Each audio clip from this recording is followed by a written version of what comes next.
Hey everybody, Ed Homewood, Old Guy Hi-Fi channel. I hope everyone's doing well today. Today should be an interesting video. We're going to take a look at the Vincent SV-500MK hybrid integrated amplifier. So sit back, relax, and we'll get started on this review.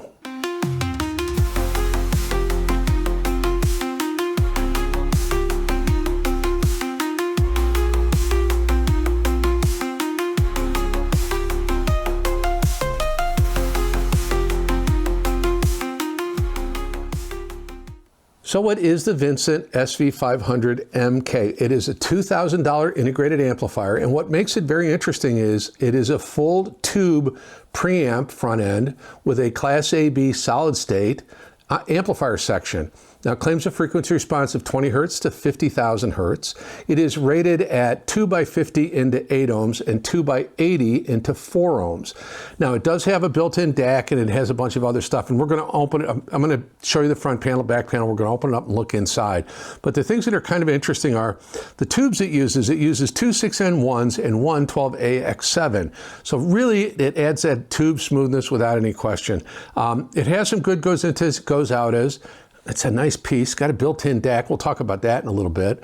And I think that's it. Let's put it on the bench.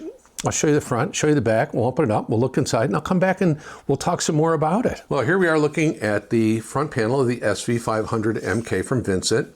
We have a power switch. I'm going to go ahead and turn it on. You'll notice that the LED and the volume control will flash. It's warming up the tubes. 1/4-inch headphone jack and our input selector. Now, we do have a remote control that gives you access to volume up and down and all your input selections plus mute. There is no power, and I think it's because they need relays, and there's obviously a power up procedure to get the tubes to the right operating temperature. We have our input selectors. We have coax, optical, arc, Bluetooth, and then single-ended 1 and single-ended 2. Bass and treble controls with a tone defeat. This is just an infrared sensor, mute button, and then of course the volume control. And you can obviously manually operate the volume control, but if you use the remote control, one of the things that kind of made me a little crazy was you'll see the LED turns off.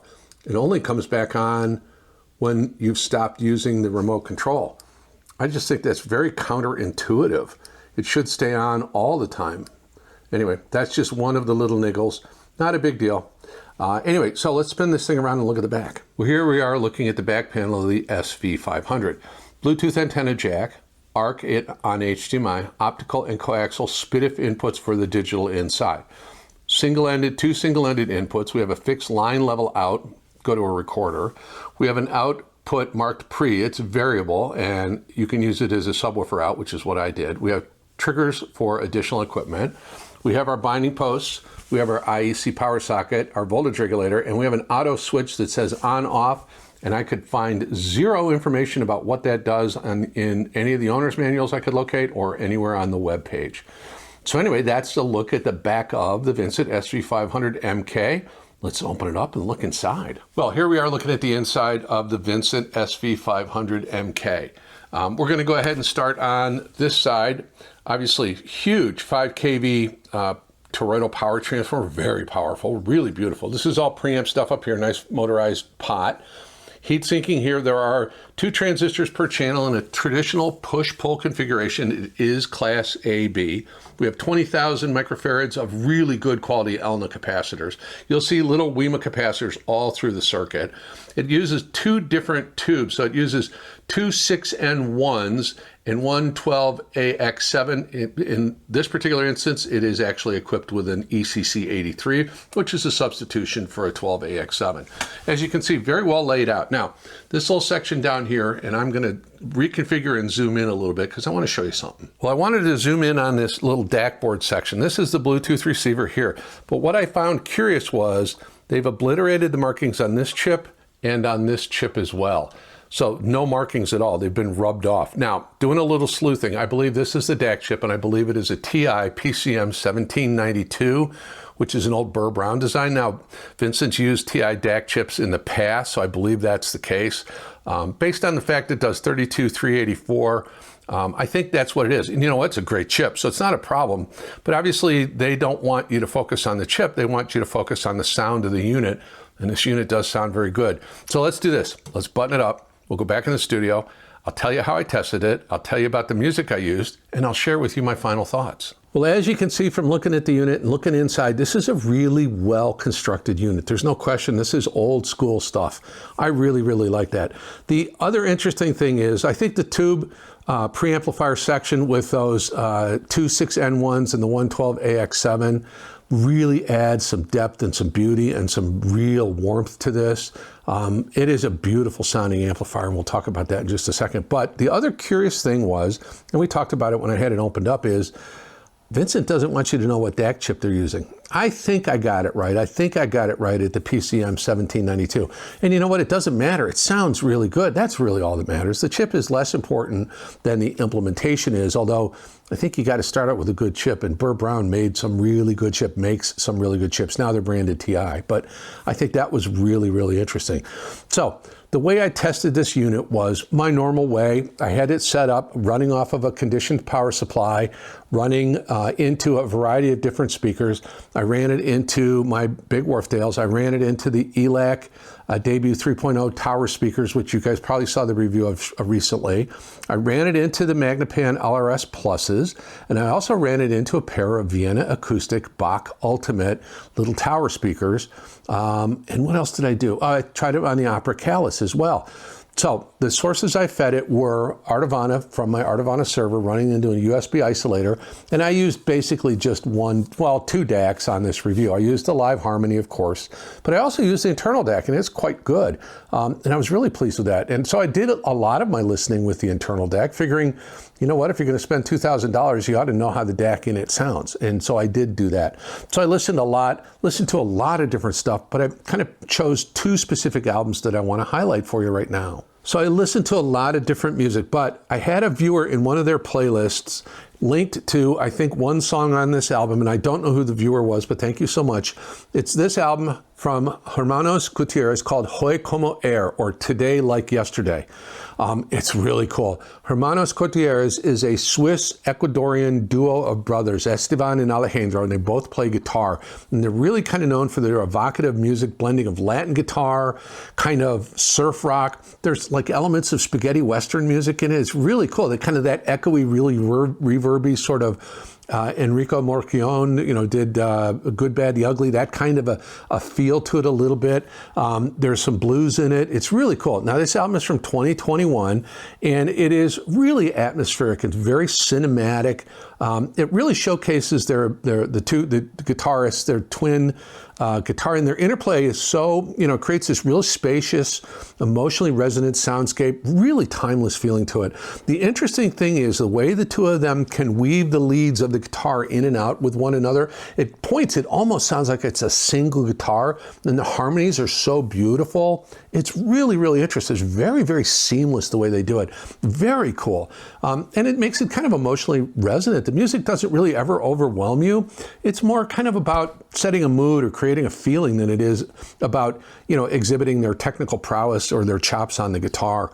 The album, again, is very atmospheric. It almost sounds, there is reverb in it, I'm sure, but it almost sounds like it was recorded in a tiled room. It has that kind of very resonant, again, that kind of 60s spaghetti Western sort of resonant sound to it.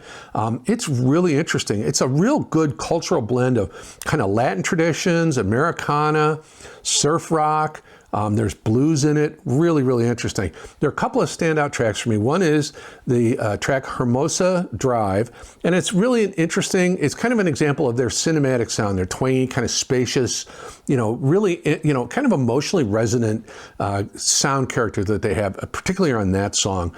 And then there's the title song, Hoy Como Ayer, and that's a real meditative piece, and it feels kind of timeless, and it's very interesting. It's just, you kind of want to just slow down and listen to it really carefully. This is a beautifully recorded album, but it's very different. This isn't an imaging album. This isn't necessarily a full range, lots of bass, lots of highs album. It is just a really cool, interesting, different sort of take than what I'm normally used to listening to. And again, the Latin roots and everything else, really, really cool album. So what did I listen to next? Well, the next track goes back to back in my history, my prog rock roots. I was a big prog rock fan back in the early 70s. It's this album from the Prog Collective called Animals Reimagined, a tribute to Pink Floyd. Now, the Prog Collective is not necessarily a group. It is a group of musicians, and it's always different, organized by Yes bassist Billy Sherwood. And so there's lots of different people coming in and out of this, and I'll talk about some of that here. But this was a tribute to the Animals album, Pink Floyd. This was released in 2021, and obviously Animals was done in 1977, and I was fortunate enough to see Pink Floyd live at Soldier Field for the Animals tour here in Chicago.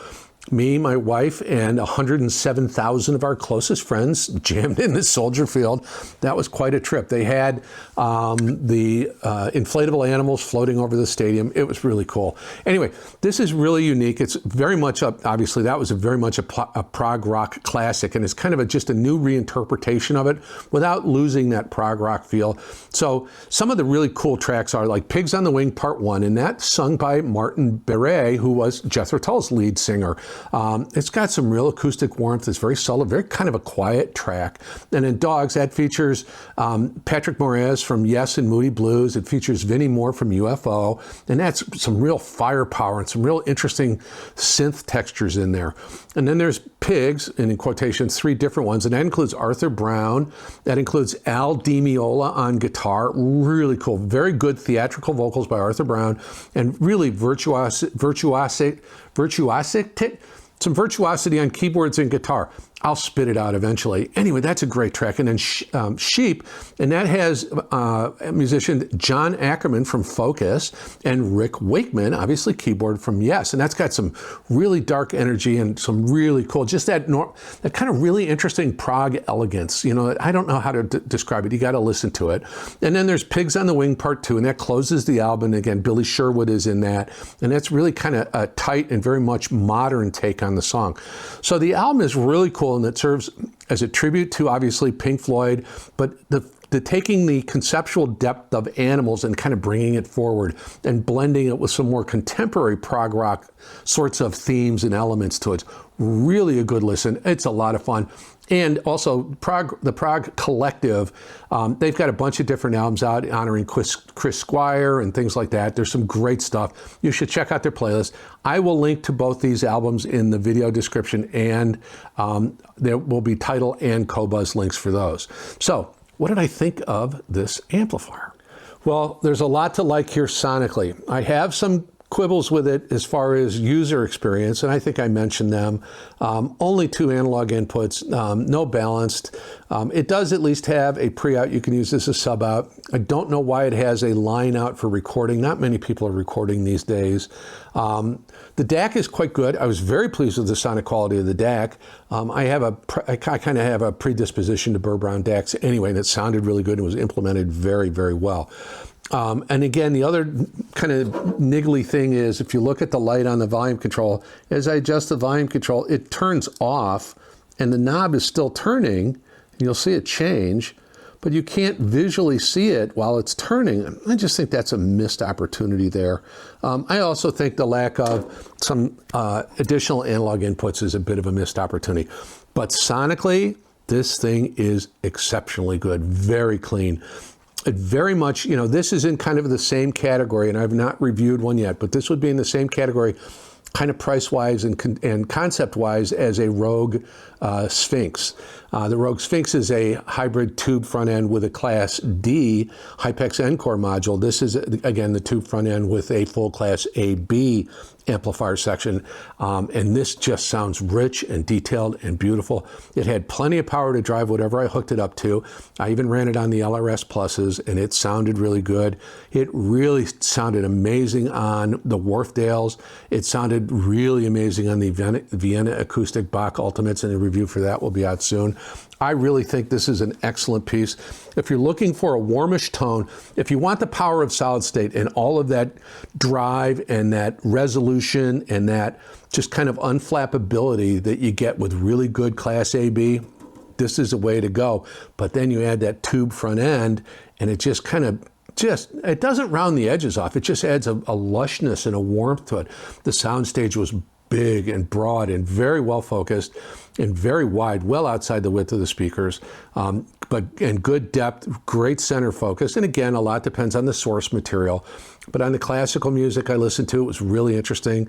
On the Hermanos Gutiérrez album, man, that is a really interesting album. It's very kind of spatially interesting. And again, I don't know if it's manufacturer space or if they recorded in a live room, whatever, but it's just engaging as all get out.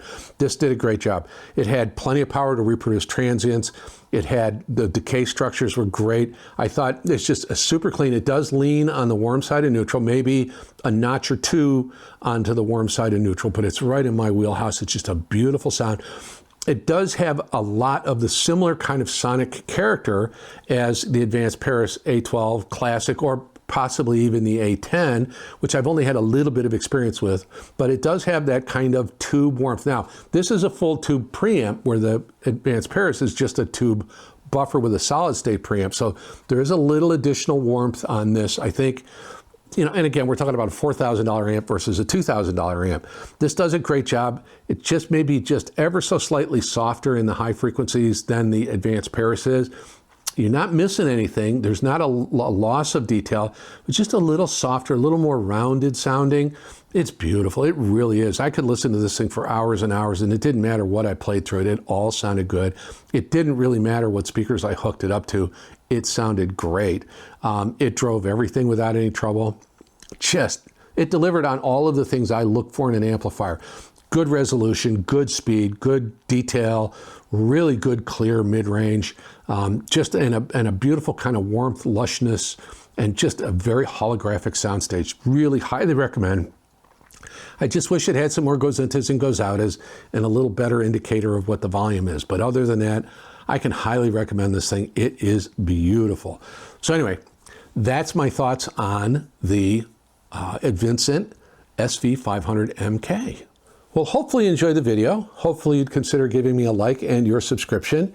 Your view and your subscription does count an awful lot. Thank you very much in advance for that.